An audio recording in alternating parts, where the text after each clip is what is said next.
लेपन करते हैं, इसके नीचे का बुलेपन नहीं करते। एक बार धनुष को हाथ में लिया, उठाया और उसके नीचे का लेपन कर दिया और फिर धनुष वहीं रख दिया। जनक जी जब आए तो चकाचौंध रह गए। जनक जी विचार करने लगे, ये कैसे हुआ? ये पिनाक धनुष कोई देवी के अलावा कोई साधारण व्यक्ति उठा ही नहीं सकता। दिखने में छोटा है, काम बहुत बड़े बड़े हैं। जैसे भगवान दिखने में छोटे लगते हैं, काम बहुत बड़े बड़े करते हैं। और महाराज जनक जी विचार करने लगे, जिसने धनुष को उठाया है इसका मतलब वो कोई देवी या देवता ही होगा। जनक जी आए, सीता जी से पूछने लग गए, बेटा ये धनुष किसने उठाया?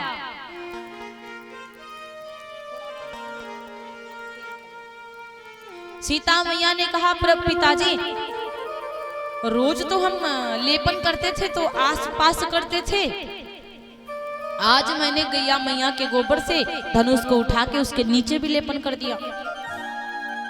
जनक जी समझ गए कि लक्ष्मी का अवतार हो चुका है और इस लक्ष्मी को अब नारायण के हाथ सौंप देना चाहिए। कहां हम ढूंढेंगे नारायण? मैंने सुना है कि राजा दशरथ जी के यहाँ साक्षात नारायण का अवतार हुआ है।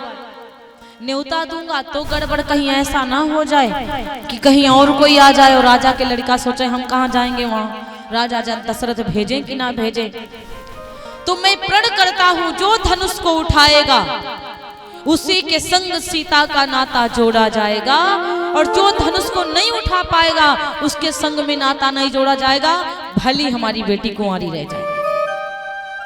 जनक जी को पता था कि नारायण के अलावा कोई साधारण व्यक्ति इसको उठाएगा भी नहीं। आज प्रण कर दिया और प्रण कर दिया तो देखो विश्वामित्र जी एक निमित्त बन गए बीच में। विश्वामित्र जी गए, उनको बुला करके बाहर ले आए, अयोध्या से बाहर निकाल के ले आए और वहां से अब तो सीधे जनकपुर लेकर चले आए। अब जनकपुर में सारा कृत्य हो जाएगा, जो विधि कर्म में लिखा विधाता वो तो हमारे आपके कर्म की बात है, लेकिन विधि प्रभु अपना भी आगे लिख करके रखते हैं। हमें क्या करना है वो भगवान सब बढ़िया से रच कर रखते हैं। तो महाराज इसलिए कहते हैं, अब राजा दशरथ जी के बेटा दोनों घूम रहे हैं जनकपुर में। सारी सखियां कहती हैं कि असमंजस में हैं, धनुष बहुत बड़ा है, बच्चे छोटे छोटे हैं, कैसे टूटेगा धनुष। लेकिन एक सखी ने कहा, मेरी बात सुनो देवी, कि परसी जासु पद पंकज धूरी, सुपद पंकज धूरी, तरी अहल्या रत अघभूरी।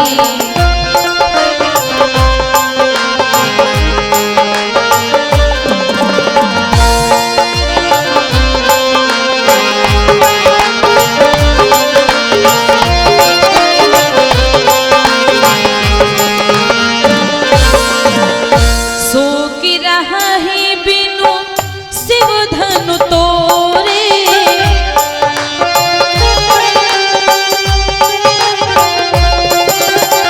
सो की रही बिनु शिव धनु तोरे, यही प्रतीत परी हरिया नमो भोरे, यह प्रतीत परी हरिया न भोरे।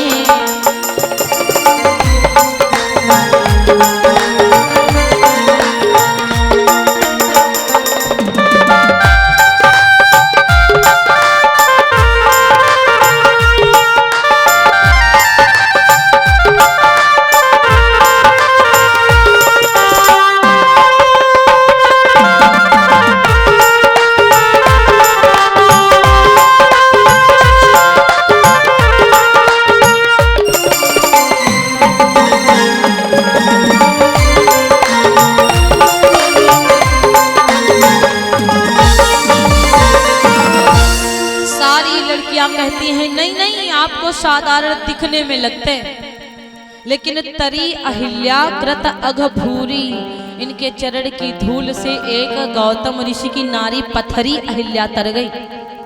ताड़का को मारा इन्होंने, ये तो कल पता चलेगा। सारी सखियां इनके दर्शन पा रही महाराज। सारी सखियों ने देख लिया। लक्ष्मण जी से कहा, लक्ष्मण ये देखो, यही बड़ा सुंदर सा ग्राउंड बना हुआ है। चहुदिस कंचन मंच विशाला, चारों तरफ बड़ी बड़ी कंचन सोने की विशाल मंचे बनी हुई है महाराज।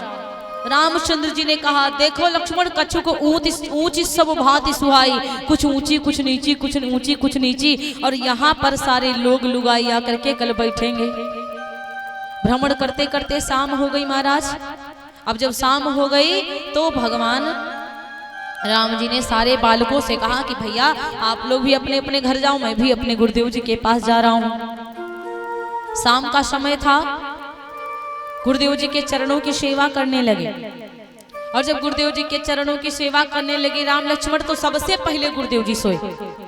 फिर राम की सेवा करना लक्ष्मण जी ने प्रारंभ करी, और जब राम जी की सेवा प्रारंभ करी तो राम जी ने देखा लक्ष्मण अभी भी जग रहे हैं। राम जी को निंद्रा आने लगी तो राम जी ने लक्ष्मण जी से कहा, पुनि पुनि प्रभु कह सो बहु ताता।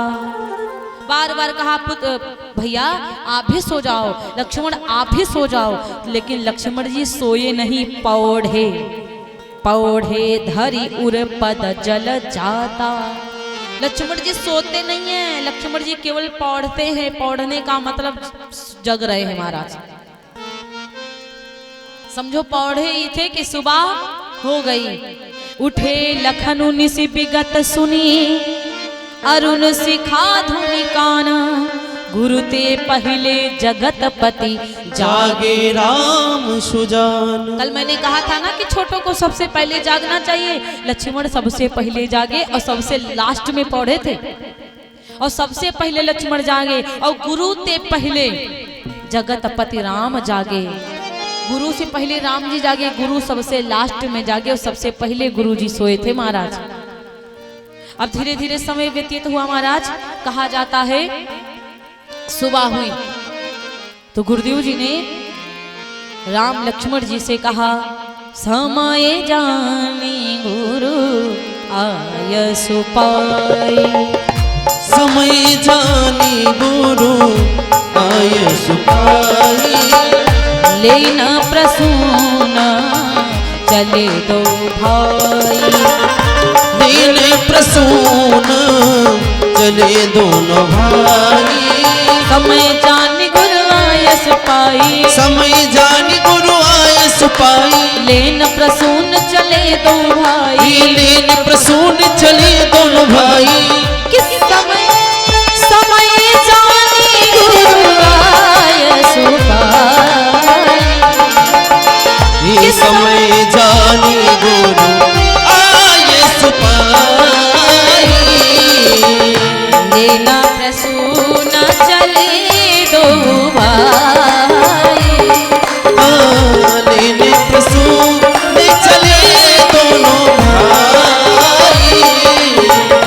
लेने प्रसून चले दोनों भाई।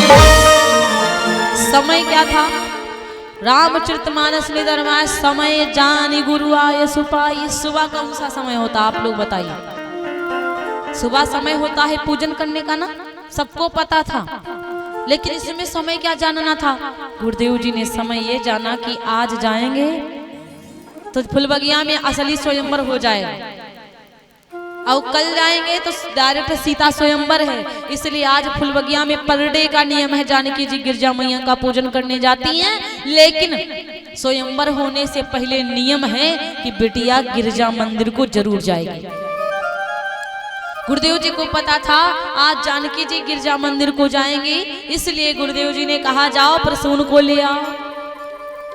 देखा ना, गुरु पहले अच्छी बात बताता है, गुरु की बात कभी नहीं टालनी चाहिए। अब गुरु ने कहा कि जाओ लेकर के आओ फूलों को। गुरुदेव जी अब जैसे चले राम लक्ष्मण, चलते चलते फुलवरिया को पहुंचे तो लक्ष्मण जी ने कहा, अरे भैया जल्दी चलो नहीं तो गुरुदेव जी का पूजन छूट जाएगा। राम जी बगिया के पास जैसे पहुंचे राम जी ने कहा, हाँ ये तो सही कह रहे हो। राम जी ने कहा माली भैया, ओ माली भैया। लक्ष्मण जी ने कहे भैया ये क्या कर रहे हो आप? अरे फूल लेने आए तो इसमें माली को काहे बुला रहे हो? का माली तोड़ करके देगा का? हम लोग खुद तोड़ लेंगे, देखो कितना बढ़िया बाग लग रहा है। राम जी ने कहा लक्ष्मण माली क्यों तोड़ कर देगा?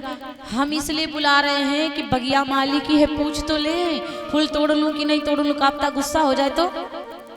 अरे भगवान। लक्ष्मण जी कहते भैया आप भी ना, आप जानते हो कि मेन मेहमान जनक जी के हम हैं और जनक जी की बगिया है, तो पूछने की क्या आवश्यकता है? माली के का हिम्मत वो रोक देगा, वो भी आपको।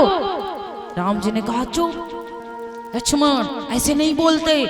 जनक जी राजमहल के मालिक हैं कि बगिया के मालिक हैं? बगिया का मालिक है माली, सेवा माली कर रहा है, तो माली से नहीं पूछेंगे, बाद में दिक्कत हो जाएगी।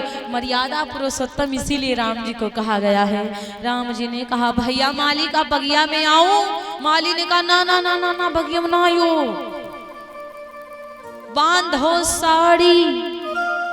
गारी दे रहा है, गारी और गाली इनमें बहुत बड़ा अंतर है। गाली जो अभद्रता का प्रदर्शन करती है, गाली, गारी जो है वो गारी दूसरी है, समझ रहे हैं ना? उसमें अभद्रता नहीं होती है। गारी जो मतलब गारी वो होती जो ब्याहे में दिए जाती हैं, और गाली वो होती है जो लाठी वाला चलता है, वो गाली होता है। वो गाली नहीं देना है, गारी देना है, री। उसने माली ने मजाक किया, सुनो यहाँ पे केवल नारियां आती हैं, पुरुष नहीं आते, और जब आना है तो बांधो साड़ी, लगाओ बिंदिया फूल।